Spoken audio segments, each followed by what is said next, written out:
A reading from the book of Exodus. The altar of burnt offering. They built the altar of burnt offering of acacia wood, 3 cubits high. It was square, 5 cubits long and 5 cubits wide. They made a horn at each of the 4 corners, so that the horns and the altar were of one piece, and they overlaid the altar with bronze. They made all its utensils of bronze, its pots, shovels, sprinkling bowls, meat forks and firepans. They made a grating for the altar, a bronze network, to be under its ledge, halfway up the altar. They cast bronze rings to hold the poles for the 4 corners of the bronze grating. They made the poles of acacia wood and overlaid them with bronze. They inserted the poles into the rings so they would be on the sides of the altar for carrying it. They made it hollow, out of boards. The basin for washing. They made the bronze basin and its bronze stand from the mirrors of the women who served at the entrance to the tent of meeting. The courtyard. Next they made the courtyard. The south side was 100 cubits long and had curtains of finely twisted linen. With 20 posts and 20 bronze bases, and with silver hooks and bands on the posts.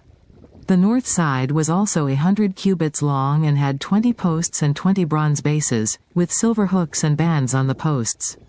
The west end was 50 cubits wide and had curtains, with 10 posts and 10 bases, with silver hooks and bands on the posts. The east end, toward the sunrise, was also 50 cubits wide. Curtains 15 cubits long were on one side of the entrance, with 3 posts and 3 bases. And curtains 15 cubits long were on the other side of the entrance to the courtyard, with 3 posts and 3 bases.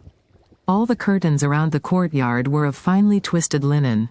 The bases for the posts were bronze.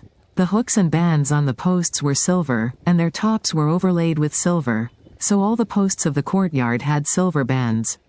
The curtain for the entrance to the courtyard was made of blue, purple and scarlet yarn and finely twisted linen, the work of an embroiderer. It was 20 cubits long and, like the curtains of the courtyard, 5 cubits high. With 4 posts and 4 bronze bases. Their hooks and bands were silver, and their tops were overlaid with silver. All the tent pegs of the tabernacle and of the surrounding courtyard were bronze. The materials used.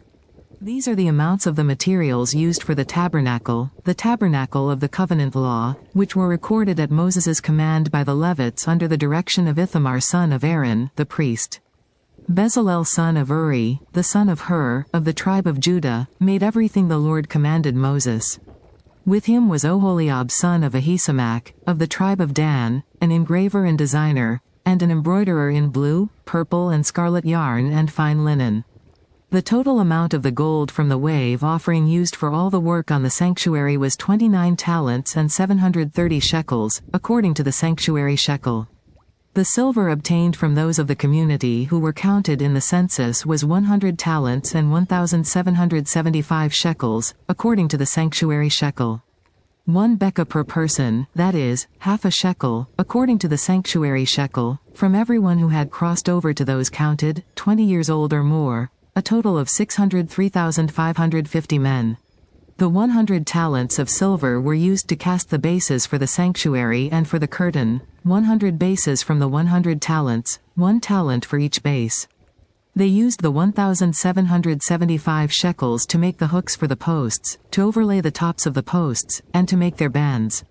The bronze from the wave offering was 70 talents and 2,400 shekels. They used it to make the bases for the entrance to the tent of meeting, the bronze altar with its bronze grating and all its utensils. The bases for the surrounding courtyard and those for its entrance and all the tent pegs for the tabernacle and those for the surrounding courtyard. The word of the Lord.